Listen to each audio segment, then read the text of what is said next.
Assalamualaikum warahmatullahi wabarakatuh.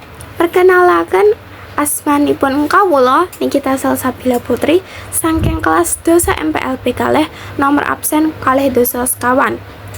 Teng mriki kawula badhe maca teks geguritan Kidung Jawi. Sugeng mirsani. Kidung Jawi dening Supriyaka. Kuritmu jian merjurit ati tenan. Coba iki kedadean 20 tahun kepungkur. Dak kuber sak kecekele. Ujar kan dak rung saka ocehe tilang nalika semende ing sentong buri. Sapa ngira yen kembang sari sasi wingi bakal tumiup ing plapukan mripat ngangsep nyawiji ing ubenge bumi kepengen niup ing peturane lintang. Ujarmu pindo laras pelok ketabuhan lerem ngisi werna ing dluwang putih asih unyre pandom caket mekroke kekembangan apa banjur kinekep lan kaaras uga ambruk ing pangkon.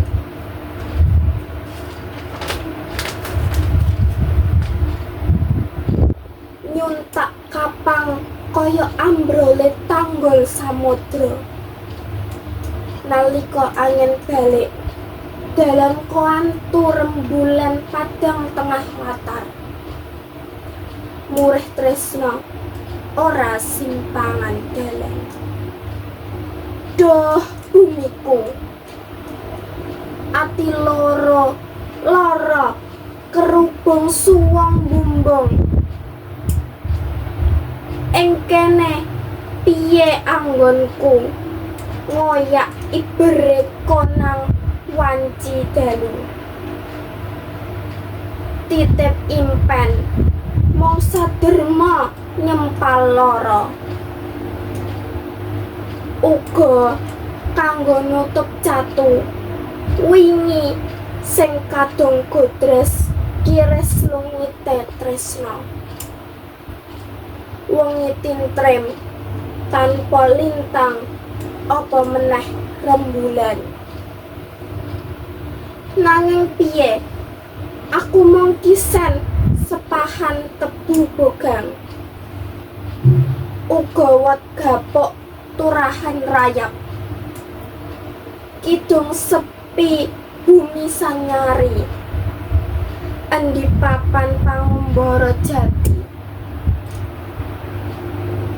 pucuke randu apa ing pangge maoni apa nunut ing pucuk swiwine podang. Kidung sepi bumi Jawi saya dadi matur suwun. Mekaten ingkang saged kawula aturaken kirang langkungipun kawula nyuwun pakampunten. Matur suwun sanget.